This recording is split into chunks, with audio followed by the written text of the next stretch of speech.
Good morning, everyone. Welcome back to another podcast. My name is Julia. I'm the owner of Handmade Jules on Instagram and Facebook. Go follow me there if you haven't already. Check out some of the stuff I make. This is not going to be a very long podcast today, I don't think. I might be wrong. We'll see. But today is March 3rd, 2023. So it's been about a month since I podcast last. I still have a lot of the same whips and not a lot of finished objects, but I will share them with you anyways. So we'll just go ahead and start with my kind of main project. You can probably see it already here.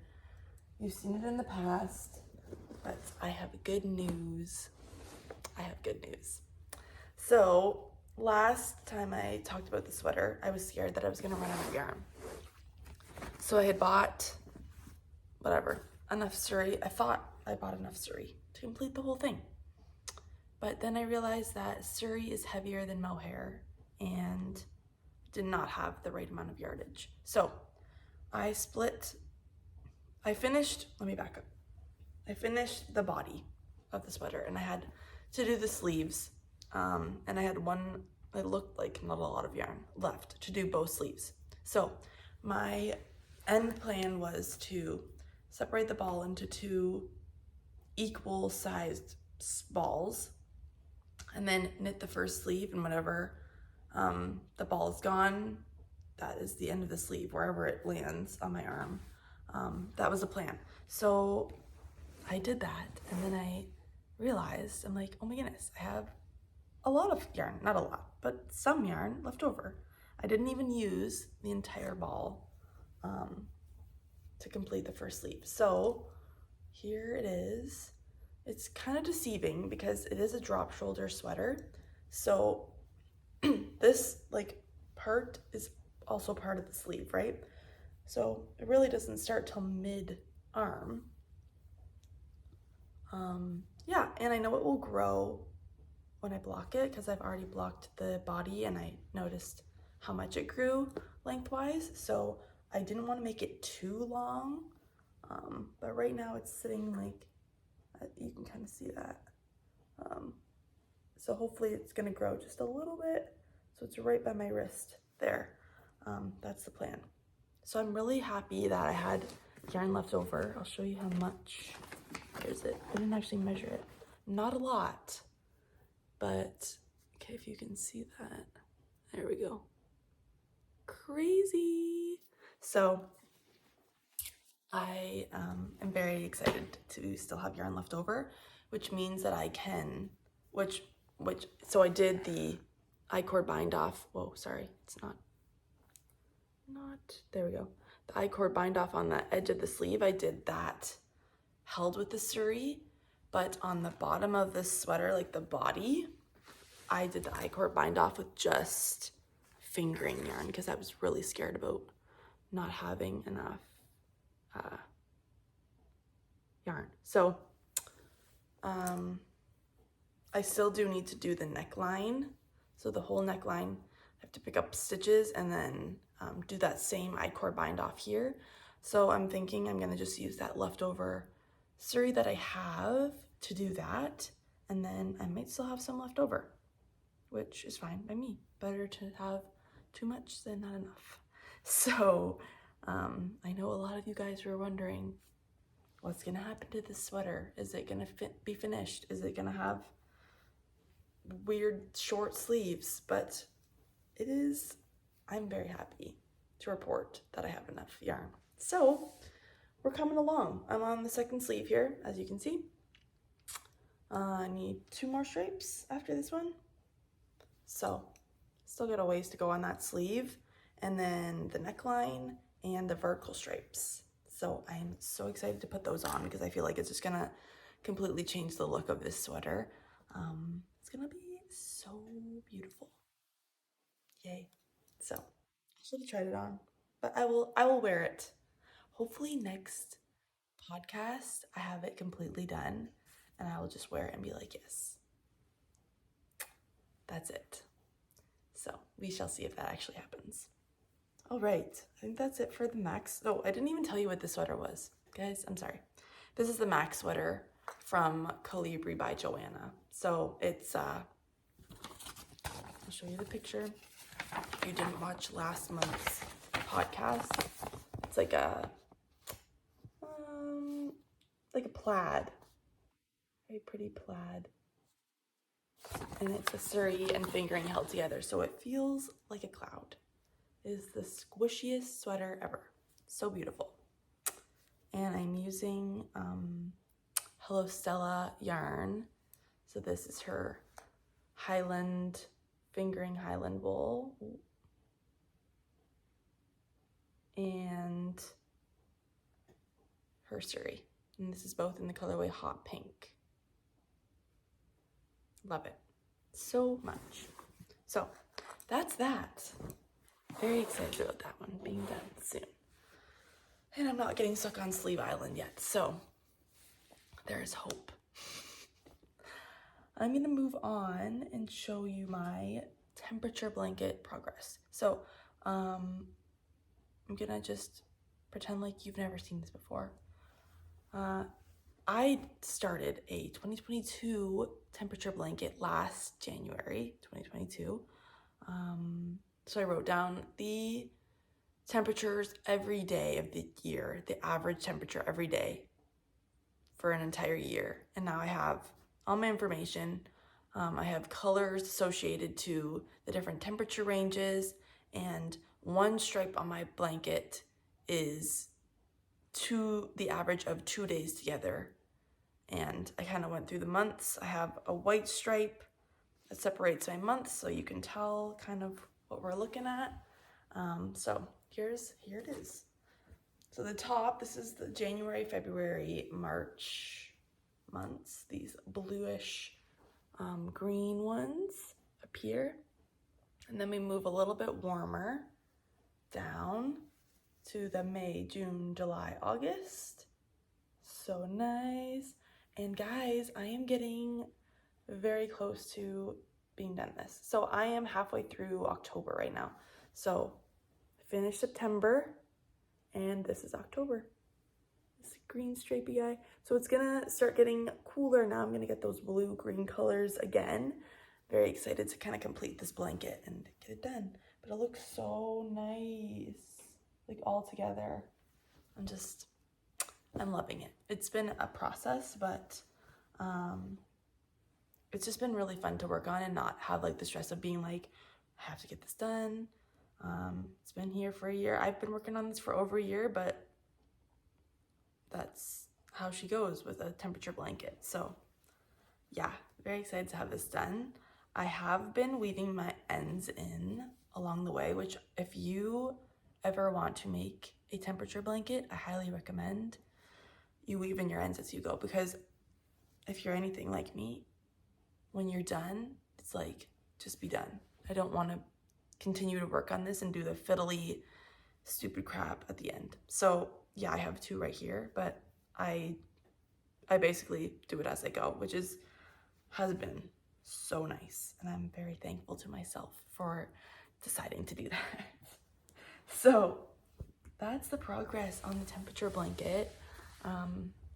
Yeah, I've only got like 2 months left, which is crazy. So I don't know if I'll do a border on it yet. I haven't decided.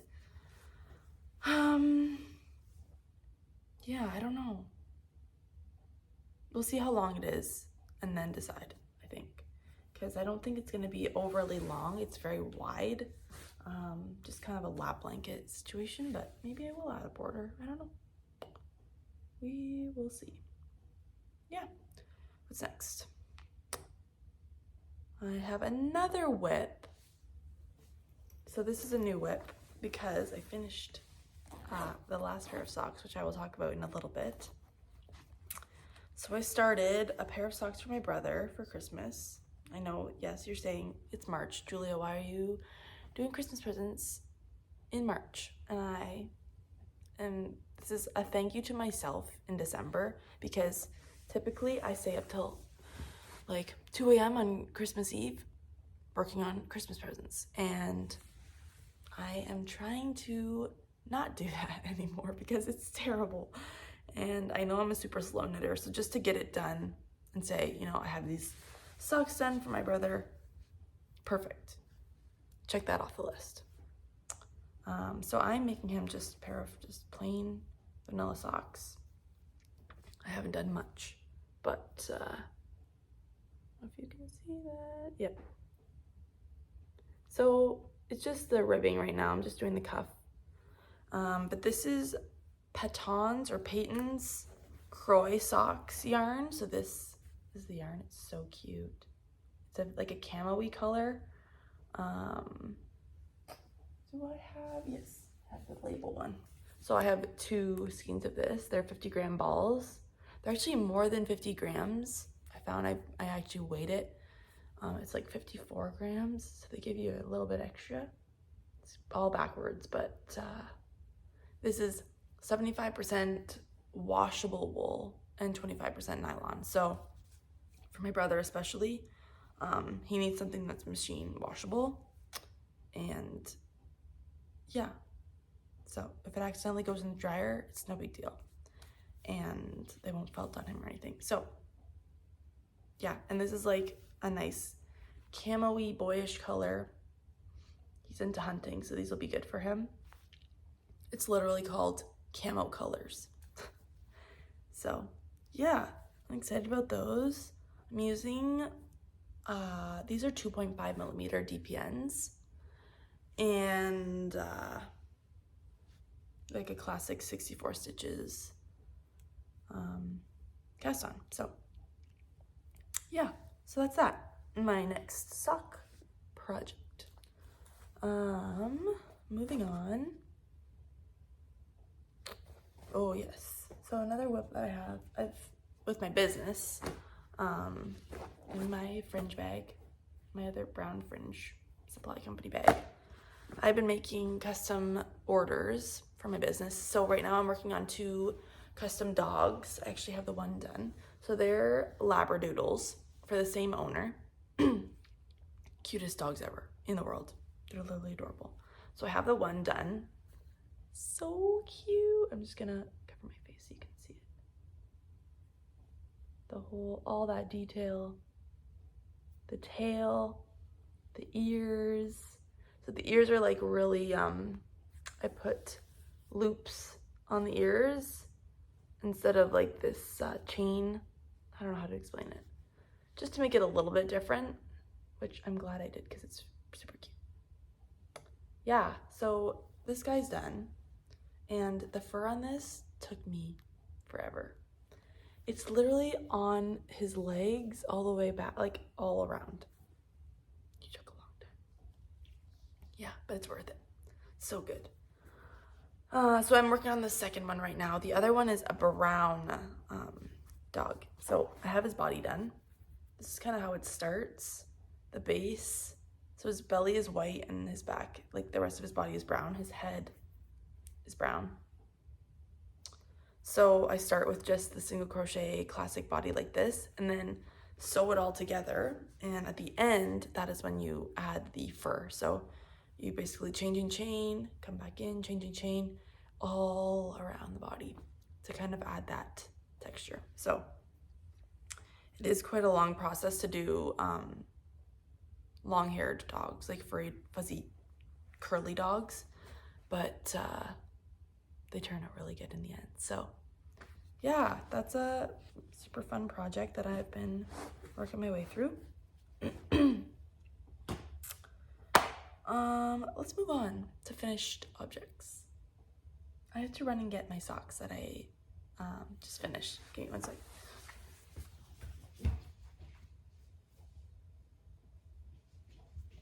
So these are the socks that I've been talking about forever. Yay! So one of these socks I finished last. I've already been wearing these, so they're dirty. I finished last year, last February, I finished this one. So this one's been waiting for its mate for a year. It's terrible, but it is what it is. So I finally said I'm doing it. I am finishing these socks. So I finished this one a few weeks ago, a got to wear them in February, still felt that Valentine's Day spirit. If you're wondering why there's a weird stripe on both of these in the middle of the sock, go back and watch my last podcast video and I kind of explain what happened with that.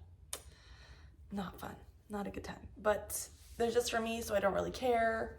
They're super fun and Valentine's Day, and yeah, they're really comfy. So happy to have those done and use up some of that yarn, put it in my stash, my scrappy stash bin now. So that's super fun. I also need to share another pair of socks that I received from my cousin. So my cousin Erin and Holly, they both are like crazy knitters and I am inspired by them. They are amazing. They can knit literally anything. They're so fast and yeah, they're just awesome.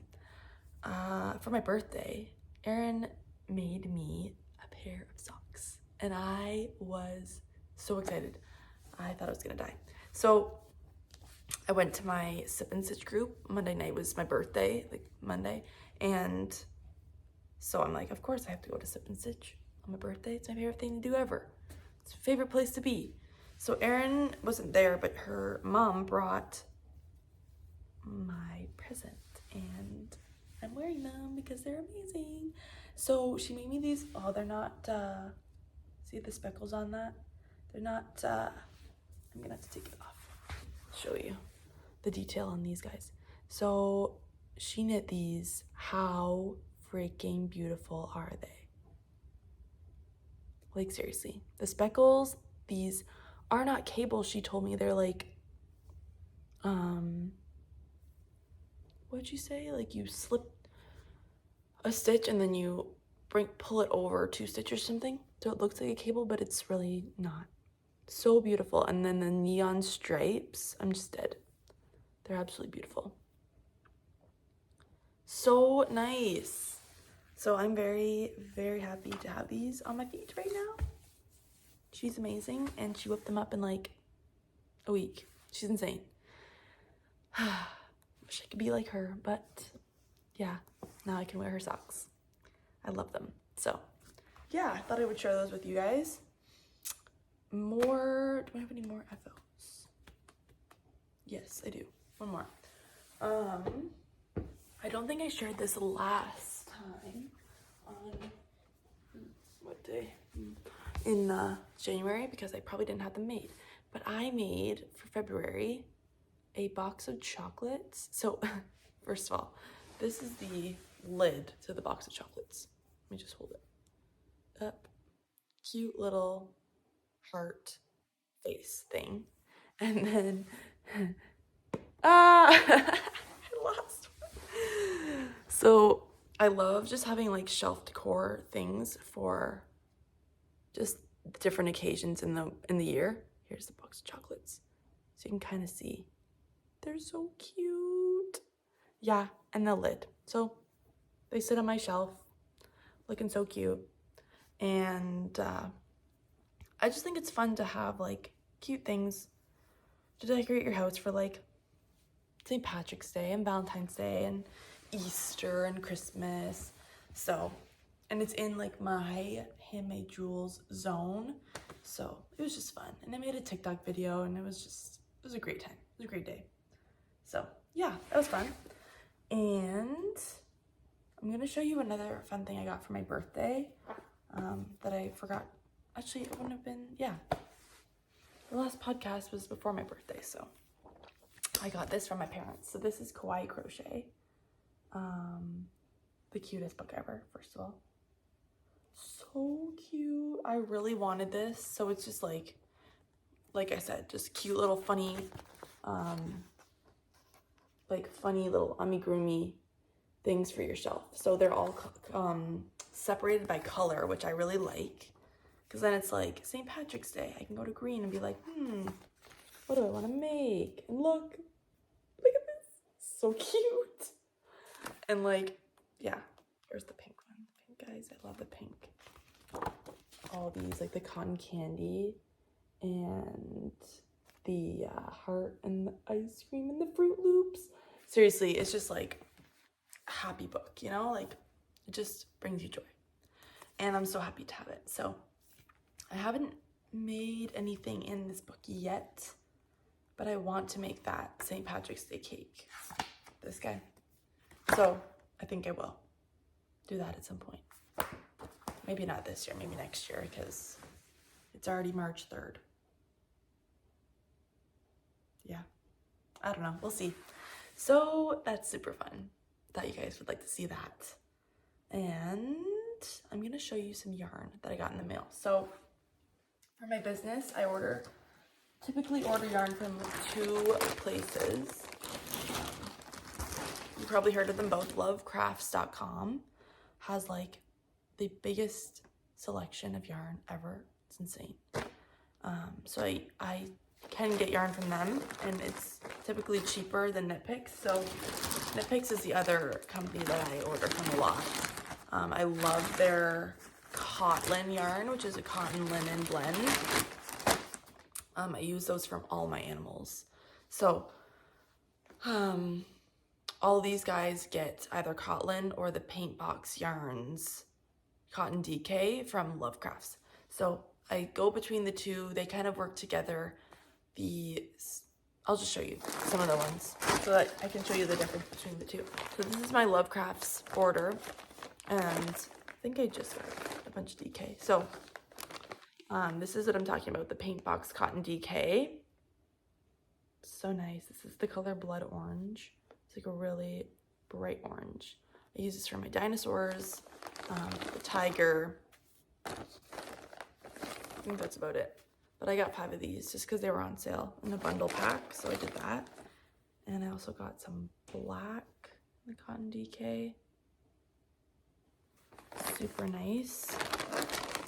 And this is Slate Gray. I use this for my rhino. Yeah, so I have all in my brain. I just have each color that I use for every animal, and it's just kind of, yeah, over the years I've established the colors that I need, that I use for each animal every time. So good system I've got going for me. And then the Knit Picks Cotton. So this is what I'm saying, it's a lot more expensive than the Cotton DK. So I get that most of my Cotton DK is just like black or cream. The rest of them I get from Knit Picks because I like the color. Like, just the colors are softer. They're kind of more modern. Yeah, I just like them better. So I try my best to get the cheapest yarn, but sometimes it's just like I gotta splurge and get the good stuff.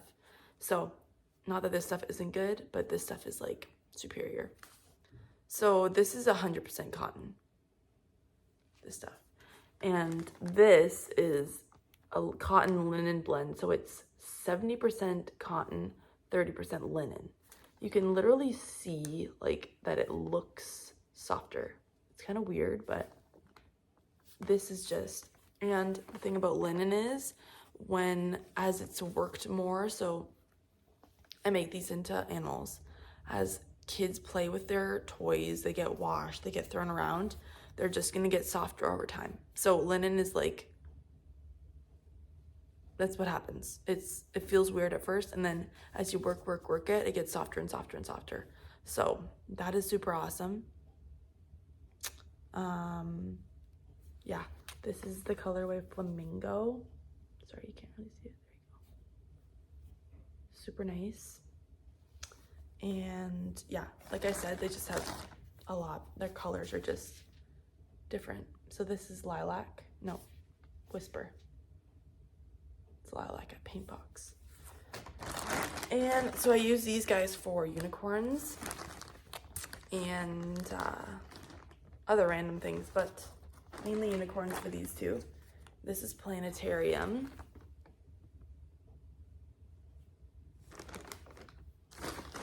And then, oh yes, Copper. It's a good one for my foxes. Very nice. And, oh, I got lots in here. So another Flamingo, Thicket. This is like a brown. This is what I use for my moose. And what else? A lot of things, actually.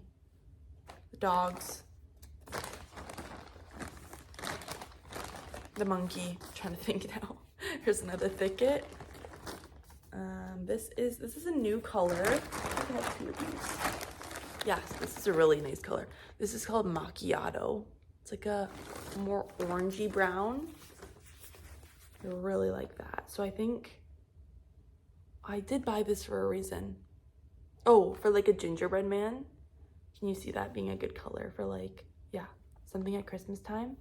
I'm gonna show you the difference between, so this is thicket, the brown that I usually use. And then copper is kind of like more red. So you can see the difference there between those guys. Yeah. So that's really fun. I like those. And what else? We've got Pennyroyal. So this is like a really dusty purple. And you can see it against Whisper. They look really good together. So I've made a unicorn in this color before, and it was just my favorite thing ever. So I will definitely be making another one of those. Another thicket. And more thicket. I guess I needed a lot of brown. There we go. That's it for the animal yarn that I usually buy. And then I got a special skein of yarn just for no reason except for fun for me. So Knitpicks has a line of yarns called Static yarn. It's a sock yarn, fingering weight, and they just released, not just, but when I bought this, they had just released a whole new line of these colorways for the static yarn. So I had to. Online, they show you how it works up, like in a swatch, so you can see how the colors are gonna kind of land together. But this is the yarn. 1 second. There we go. Prairie House. So in the skein, it looks kind of weird. But there's a whole bunch of pretty pinks and yellows and blues and greens in this. I should have attached a picture of what it looks like knit up. Maybe, I don't know. Or maybe I'll just have to wait and see when I actually knit this to see what it looks like. It doesn't look great in this form, honestly. So I'm glad that they give you that swatch to see, because I was obsessed with it. So the static, it's sort of like a self-striping, but then some of it is like nice self-striping, and then there's a spot of it in the swatch where it turns into these speckly colors. So that's why it's like static, because you can see like it looks like a TV screen, like it's that old staticky, you know. So the colors are kind of all speckled through just in some of the sections. So it's really cool how it knits up. I feel like it'd be really fun to work with, just, yeah, to give you some interest instead of like just having like a boring plain color that just does nothing. So yeah, I'm super excited to knit this up. I'm gonna show you the tag. So it's, like I said, static fingering weight in the colorway Prairie House. So it's a 75 superwash, 25% nylon. So I think I'm gonna make someone in my family a pair of socks for Christmas out of this. That was my plan when I originally bought it. I do have another skein of static that I bought when this line first came out, and I haven't used it yet. But instead I buy another one because I just love it. I'll show you the other one because I really should, you know, do something with it. So this is the original one I bought. So this one is a darker pinky color with some yellow. And this is the colorway Glow. As you can see, the skein is like falling apart because I have had it for so long. But it's gonna do the same thing with that little speckle. I don't know how, but yeah. I like the yellow and the different shades of pink and brown in that. So I need to do something with these. They're incredibly soft. They're like very drapey. Yeah. So continue to support Knitpicks in hoarding their yarn in my house. It's a problem that I have, but you know what? It's okay. It's great. It's good times. dear. Hilarious. I think that's all I have for yarn and whips and FOs. Yeah, and my future plans, I explained them in the last one, I think. Making the Trine Again by Andrea Mowry. So I have all my yarn for that. I showed that in the last podcast if you want to take a look at that. It's actually sitting right behind me, right there, waiting to be cast on. So I need to finish my Max sweater before I start that. So I'm just like, head down, let's finish this, and then get excited to cast that on. So I'm just disciplining myself in, yeah, trying to not have too many things going on and not finishing projects, and it works for me. So that's what I'll do. All right, I think that's it. We're only at 30 minutes, but that was pretty good. Got to show you some fun yarn and some updates. So that was good. All right. Hope you guys have a great weekend. Happy Friday. It's probably not Friday when you're watching this, but hope you have a good week. Bye.